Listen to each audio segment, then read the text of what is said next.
Have you ever been waiting for your turn on the swing and someone cuts right in front of you? It's really frustrating. Today we're going to learn what to do when someone takes your turn. We'll practice keeping our bodies calm, using kind words to speak up, and knowing when to ask a grown-up for help. By the end, you'll know exactly what to do the next time this happens to you. Let's imagine this. You're at recess. You've been waiting in line for the slide for 5 whole minutes. You're almost at the front. Then, bam! Another kid runs up and jumps right in front of you. They didn't even ask. How would that make you feel? Yeah, most kids would feel angry or frustrated or upset. And you know what? Those feelings are totally okay. It's normal to feel upset when something unfair happens. But here's the important part. Even when we feel those big feelings inside, we can still make good choices about what we do on the outside. Today, we're going to learn 3 important steps. Step 1. Keep your body calm and safe. Step 2. Use calm words to ask for your turn back. And Step 3. Get help from a grown-up when you need it. These 3 steps are like your superpowers for handling this problem. Let's dive in. Step 1. Keep your body calm and safe. Okay, so someone just took your turn. Your body might want to do something right away. Maybe you want to push them. Maybe you want to grab the toy. Maybe you want to yell really loud. But here's what we're going to do instead. We're going to keep our body calm and safe. Let me explain why this is so important. When we keep our body calm, it helps us think better. It helps us use our words. And it keeps everyone safe, including you. When we push or grab or hit, someone might get hurt. And then, guess what? You might get in trouble, even though someone else took your turn first. That's not fair, right? So, we want to keep our body calm so we can solve the problem the right way. Now, let me show you what keeping your body calm and safe looks like. First, take a deep breath. Breathe in through your nose. Hold it for a second. Then breathe out through your mouth. Just like that, nice and slow. Next, keep your hands to yourself. You can put your hands in your pockets or by your sides or hold them together. The important thing is, we don't push, we don't grab, and we don't hit. Our hands stay safe. And here's another tip. You can take a small step back. This gives you a little space to calm down and think. It's like giving your brain a moment to be the boss instead of your angry feelings. Let's practice this together. Pretend someone just took your turn on the swing. Take a deep breath with me right now. In through your nose, out through your mouth. Good. Now, put your hands by your sides or in your pockets. Take one step back. See? You're keeping your body calm and safe. When you do this, you might still feel upset inside. That's okay. But on the outside, your body is calm. This is a really important skill, and you're already getting good at it. Let's check if you've got this. Quiz time. True or false? When someone takes your turn, you should keep your body calm and safe. Think about it. What did we just learn?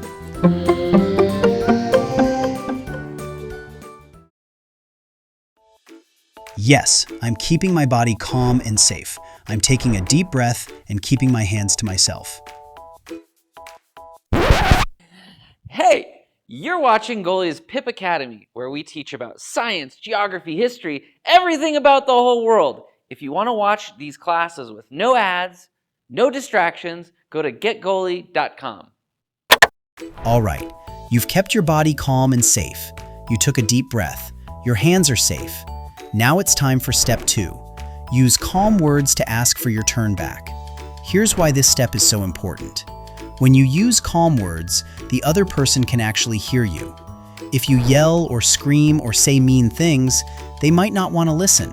They might get upset too. But when you use calm, polite words, you have a much better chance of solving the problem. So, what do calm words sound like? Let me give you some examples. You can say, "Excuse me, that was my turn. May I have it back, please?" Or you can say, "Hey, I was waiting for that. Can I go next?" Or you can say, "I was in line before you. It's my turn now." Notice something about all of those examples? They're calm. They're polite.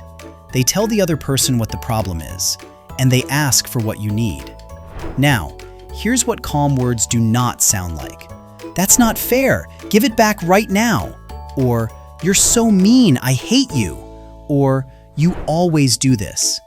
Those words might feel good to say when you're angry, but they don't help solve the problem. They usually make things worse. Let me show you the difference. Imagine a kid named Alex. Alex was waiting for the ball at recess. Another kid, Jordan, grabbed it first. Watch what happens when Alex uses different kinds of words. First, let's see what happens with not calm words. Alex yells, "Hey, that's not fair. I was here first. Give it back." Jordan feels attacked and yells back, "No way, I got it first." Now both kids are upset and nobody's playing with the ball. That didn't work.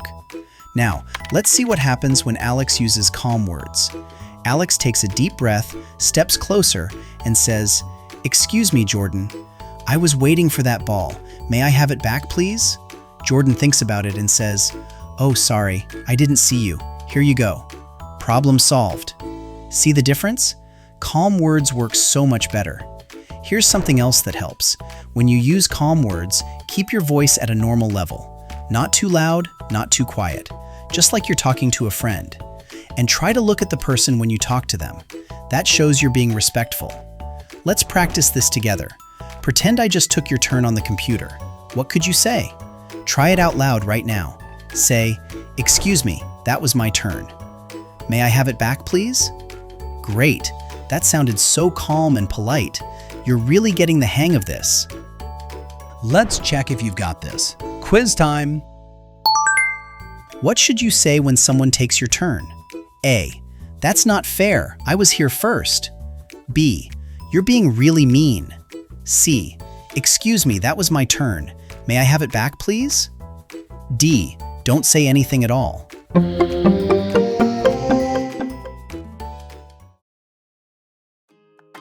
The answer is C. "Excuse me, that was my turn. May I have it back, please?" is the best choice. It's calm, polite, and clear. Awesome. Step 3. Get help from a grown-up when you need it. Okay, so you've done step 1. You kept your body calm and safe. You've done step 2. You used calm words to ask for your turn back. But what if it didn't work? What if the other kid said no, or ignored you, or still won't give you your turn?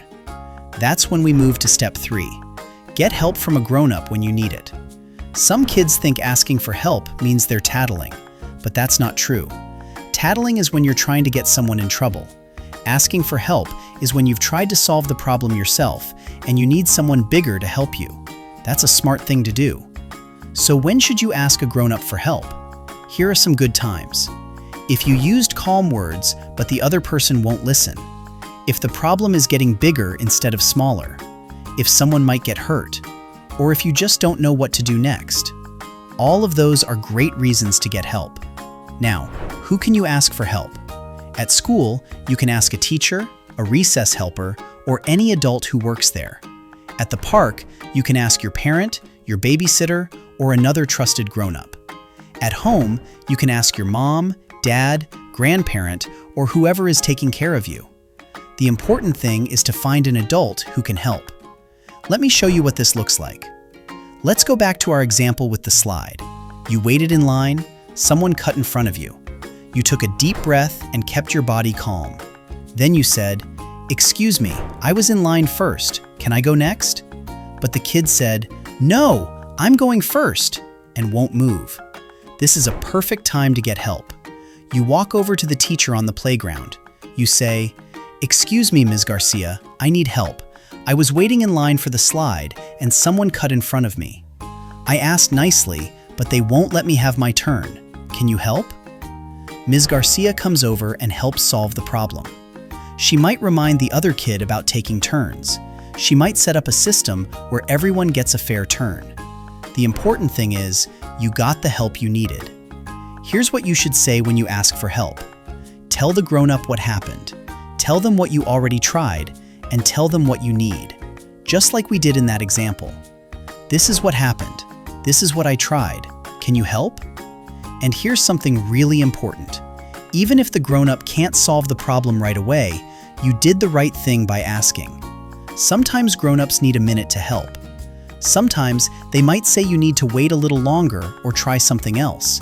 That's okay. you're still being really brave and smart by asking for help. Let's check if you've got this. Quiz time! When should you ask a grown-up for help? A. As soon as someone takes your turn. B. After you've tried using calm words and it didn't work. C. Only if someone gets hurt. D. Never. You should always solve it yourself.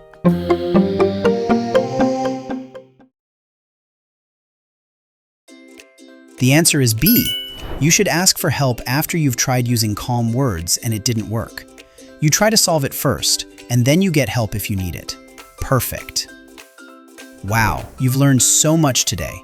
Let's review all 3 steps together because these steps work best when you use them in order. Step 1. Keep your body calm and safe. Take a deep breath. Keep your hands to yourself. Take a step back if you need to. This helps you think clearly and stay safe. Step 2. Use calm words to ask for your turn back. Say something like, "Excuse me, that was my turn. May I have it back, please?" Keep your voice calm and polite. This gives the other person a chance to fix the problem. Step 3. Get help from a grown-up when you need it. If your calm words didn't work, find a teacher, parent, or trusted adult. Tell them what happened and ask for help. These 3 steps are your plan for when someone takes your turn. You don't have to feel helpless or frustrated. You have a plan.